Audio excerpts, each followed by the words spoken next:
সালামু আলাইকুম প্রিয় শিক্ষার্থীরা, কেমন আছো তোমরা?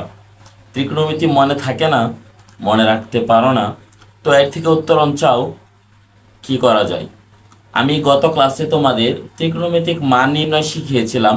তার আগের ক্লাসে চিত্রের সাহায্যে ত্রিকোণমিতিক সূত্র কিভাবে নির্ণয় করতে হয় তা শিখিয়েছিলাম। আজকের ক্লাসে আমরা শিখব ত্রিকোণমিতি অংশ থেকে ক এর মধ্যে আসে এরকম কিছু প্রশ্ন, সাথে আমরা বেসিকগুলো জেনে নিব যাতে করে পরবর্তী অঙ্কগুলো আমরা খুব সহজে করতে পারি। তো আজকের ক্লাসটি যদি মনোযোগ দিয়ে দেখো, আশা করছি ত্রিকোণমিতি বিষয়ে অনেকটা ভীতি দূর হবে। তো চলো আমরা 1 নম্বর প্রশ্নটি দেখে নেই। দেখো 1 নম্বর প্রশ্ন, cot theta minus cos theta equal B এবং থিটা ইকুয়াল 60 হলে বি এর মান নির্ণয় করো। তো চলো আমরা প্রথম প্রশ্নের সমাধানে আসি। দেওয়া আছে থিটার মান দেওয়া আছে কত, 60 ডিগ্রি, এবং বলছে কি বি এর মানে যেটা, তাহলে আমরা সরাসরি এখানে লিখে দিতে পারি। সুতরাং বি সমান cot theta minus cos theta. এখন আমরা cot এর মান বসাবো। cot থিটা, থিটার পরিবর্তে লিখতে পারি 60 ডিগ্রি, এবং cos থিটার পরিবর্তে লিখতে পারি 60 ডিগ্রি। এখন আমরা মান বসাবো। cot 60 ডিগ্রির মান কত, এটা তোমাদের মনে রাখতে বলেছিলাম। যদি না রাখতে পারো, তোমাদের আরেকটি টেকনিক শিখিয়েছিলাম কিভাবে চিত্রের সাহায্যে। দেখো আমি এখানে পাশে লিখে রাখি 30 60, এটা খাতার কর্নারের মধ্যে রাফ করে রাখবে পিছন অংশে, যাতে করে তুমি সহজে বুঝতে পারো। তাহলে cot 60 মাইনাস cos 60 ডিগ্রির মান হচ্ছে হাফ। তাহলে আমার লসাগু কি আসে বলো তো, √3 এবং 2 এর লসাগু আসবে 2√3। তাহলে √3 আর √3 যদি এখানে কাটা যায় 2 থাকবে, 2 দিয়ে গুণ হবে 2 মাইনাস 2 আর 2 যদি আমি কেটে দিই তাহলে থাকে কত, √3। √3 দ্বারা 1 কে গুণ করলে হয় √3, এটি অ্যান্সার। তো দেখো √3 এবং 2 এর লসাগু 2√3 নিলাম। আমাদের নিয়ম হচ্ছে হর দ্বারা ভাগ করতে হবে এবং লব দ্বারা গুণ করতে হবে। তো হর দ্বারা ভাগ করে যে ফল পেলাম তা হচ্ছে 2, 2 দ্বারা 1 কে গুণ করে দিলাম, মাইনাস 2 আর 2 হর দ্বারা ভাগ করলে কাটা যায় থাকে কত, √3। 1 দ্বারা √3 কে গুণ করলে √3, এটি অ্যান্সার।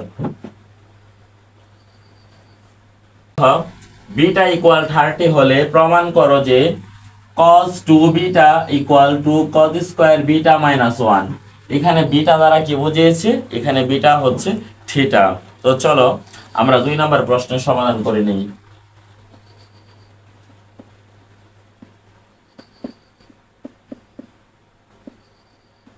Beta equal 30 degree. তো এখানে দুইটা পক্ষ প্রমাণ করতে বলছে, একটা বাম পক্ষ আর একটা ডান পক্ষ। তো আমি বাম পক্ষ লিখি, দেখো আর cos 2 বিটা, তাহলে cos 2 ইনটু বিটার মান কত, 30 ডিগ্রি, কত আসে বলো, cos 60 ডিগ্রি। cos 60 ডিগ্রির মান কত, আমরা জানি cos 60 ডিগ্রির মান হাফ। যদি তোমাদের মুখস্থ না থাকে, ওই যে চিত্র শিখেছিলাম ওই চিত্রের সাহায্যে করে নিবে। এখন আমরা দেখব ডান পক্ষ কি আছে। ডান পক্ষ আছে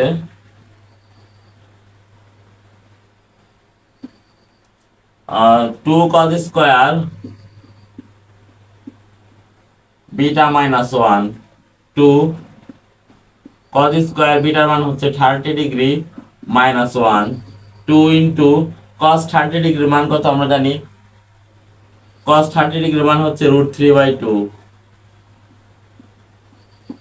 মাইনাস 1। তাহলে 2 ইনটু √3 এর উপর স্কয়ার দিলে হবে 3, 2 এর উপর স্কয়ার দিলে হয় 4 মাইনাস 1। 2 আর 4 যদি কেটে দিই তাহলে থাকে উপরে থাকবে 3, নিচে থাকবে কত, 2 মাইনাস 1। তাহলে যদি এখানে কি আসে দেখো, লসাগু 2 দ্বারা নিয়ম হচ্ছে হর দ্বারা ভাগ। তো 2 কে 2 দ্বারা ভাগ করলে হবে 1, 1 দিয়ে 3 কে গুণ করলে হবে 3, মাইনাস 2 আর 1 গুণ করলে হবে 2। 3 থেকে 2 চলে গেলে থাকবে 1, নিচে আছে কত বলো, 2। তো দেখো cos 60 ডিগ্রির মান হাফ, আর এখানে কি পেলাম 2 cos স্কয়ার বিটা মাইনাস 1 এর মান কি পেলাম হাফ। অর্থাৎ আমরা বলতে পারি বাম পক্ষ ইকুয়াল ডান পক্ষ। 3 নাম্বার বলছে a ইকুয়াল 30 হলে 1 minus cot square a by 1 plus cot square a plus cos square a এর মান নির্ণয় করো। তো আমি প্রথমে লিখে নিব, দেওয়া আছে কত 3 নং সমাধান। দেখো a ইকুয়াল কত 30, এটা দেওয়া আছে। এখন প্রদত্ত রাশি আমার কি আছে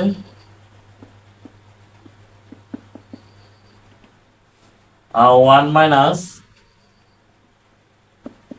cot square a by 1 plus cot square a plus cos square a।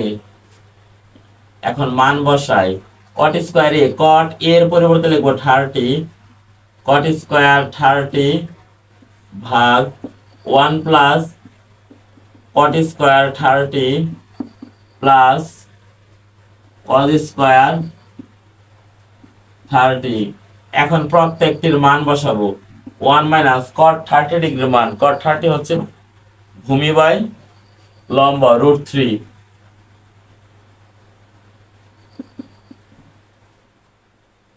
cot 30 degree মান √3, cos 30 ডিগ্রি মান, cos 30 ডিগ্রি মান হচ্ছে √3/2। তো দেখো 1 মাইনাস √3 স্কয়ার মানে 3, স্কয়ার রুট কাটা যায়, 1 প্লাস √3 স্কয়ার মানে শুধু অনলি 3, প্লাস √3 এর উপর স্কয়ার দিলে হবে 3, 2 এর উপর স্কয়ার দিলে হবে 4। এই স্কয়ারটা 2 এবং 4 উভয়কে নির্দেশ করে।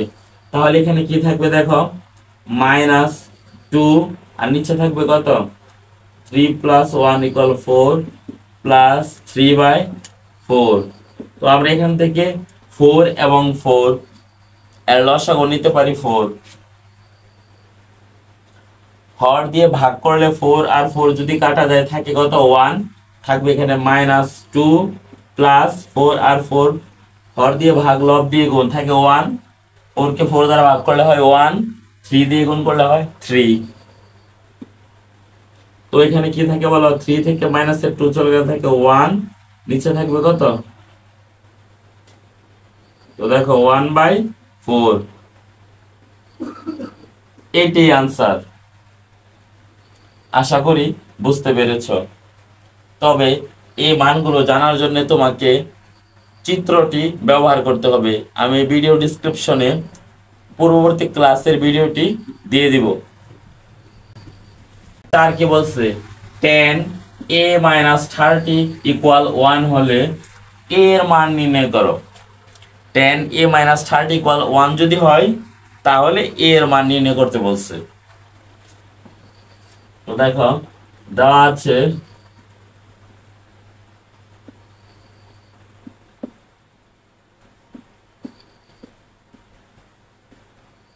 tan a - 30 = 1।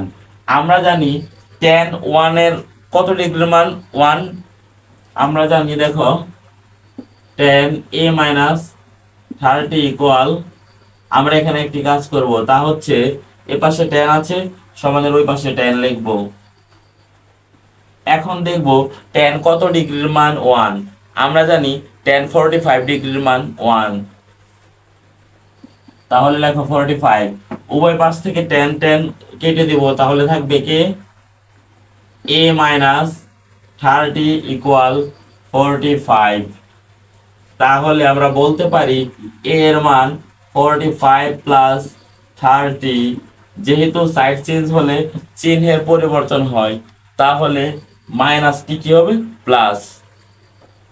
এখন আমরা বলতে পারি 45 + 30 = 75।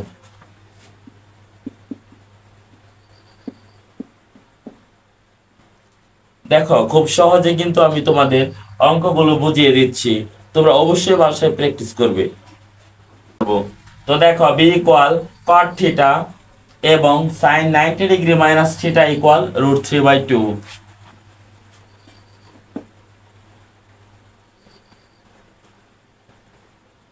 দেখো দেওয়া আছে B equal cot theta sine 90 minus theta equal sine 90 degree minus theta equal √3/2।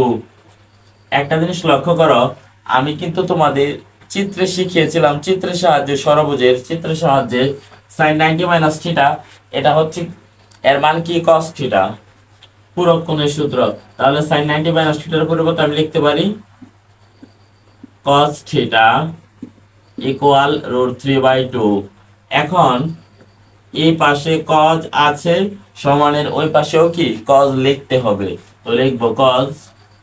এখন দেখতে হবে কস কত ডিগ্রির মান √3/2। আমরা জানি কস 30 ডিগ্রির মান √3/2, তাহলে এখানে লিখতে হবে 30 ডিগ্রি। কেন? কস 30 ডিগ্রির মান √3/2। তাহলে উভয় পাশ থেকে কস চলে গেলে থাকবে কি থিটা ইকুয়াল 30 ডিগ্রি। এখন আমাকে বলেছে বি ইকুয়াল কট থিটা, তাহলে বলতে পারি সুতরাং বি ইকুয়াল কট থিটা। কট থিটার পরিবর্তে লিখবো 30 ডিগ্রি, আর কট 30 ডিগ্রি মান হচ্ছে √3। 5/12 হয়, তবে সাইন বি এর মান নির্ণয় করো। এই অঙ্কটি করার জন্য তোমাদের একটি সমকোণী ত্রিভুজ অঙ্কন করতে হবে।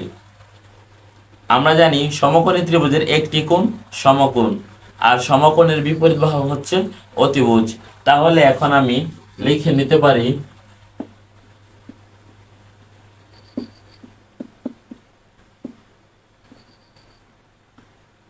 tan b সমান 5/12।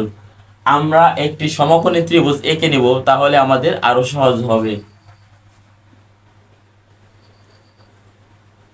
দেখো tan b বলছে, আমরা জানি tan থিটা সমান হচ্ছে লম্ব বাই ভূমি। তাহলে তোমার এই বি থিটা নির্দেশ করে এটা দেওয়া খুবই গুরুত্বপূর্ণ, কোথায় দিবা তা বোঝাটা। এখন দেখো আমি যদি এখানে লিখি এ বি সি একটি ত্রিভুজ, তাহলে কোন সি হচ্ছে সমকোণ। এখন বি এটা যেহেতু আমি বি বিবেচনা করেছি, তাহলে tan থিটা লম্ব বাই ভূমি, লম্ব হচ্ছে 5 আর ভূমি হচ্ছে 12। দেখো লম্ব হচ্ছে এখন কি এ বি, এখন দেওয়া আছে লম্ব এসি, লম্ব এসি সমান কত 5 আর ভূমি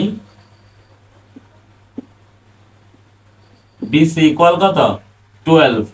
এখন সমকোণী ত্রিভুজের ক্ষেত্রে পিথাগোরাসের উপপাদ্য অনুযায়ী আমরা জানি অতিভুজ স্কয়ার ইকুয়াল লম্ব স্কয়ার প্লাস ভূমি স্কয়ার।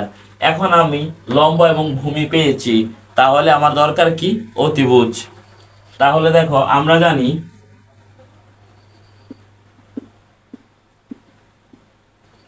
অতিভুজ স্কয়ার সমান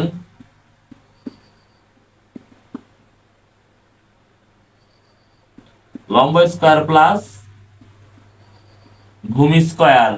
আমি কিন্তু এ বি এর মান খুব সহজে এখন বের করতে পারবো।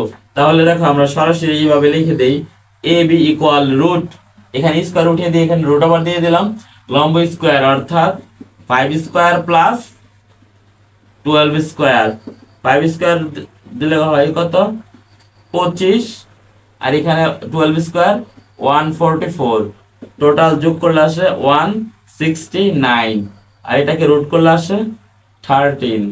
দেখো আমি এ বি অতিভুজের মান পেয়েছি 13। এখন আমাকে বলছে সাইন বি এর মান নির্ণয় করো। তাহলে আমরা এখন লিখতে পারি, সুতরাং নিচে যেহেতু জায়গা সংখ্যাটা আমি এখানে লিখে দিচ্ছি, দেখো সাইন বি, সাইন হচ্ছে লম্ব বাই অতিভুজ। তাহলে এই বি এর সাপেক্ষে, বি এর সাপেক্ষে লম্ব হচ্ছে 5 আর অতিভুজ হচ্ছে এই যেটা পেয়েছি 13। এখন কি হবে 13, এটি আনসার। ধন্যবাদ সবাইকে, সবাই ভালো থাকো, সুস্থ থাকো।